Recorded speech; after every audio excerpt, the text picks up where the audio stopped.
माणसाने माणसाशी माणसा सम वागणे. हीच आमुची प्रार्थना, हेच आमुचे मागणे. माणसाने माणसाशी माणसा सम वागणे.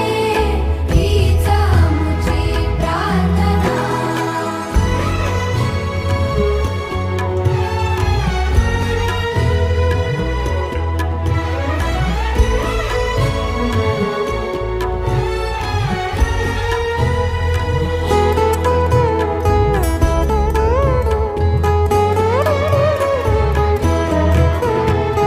धर्म जाती प्रांत भाषा द्वेष सारे संपू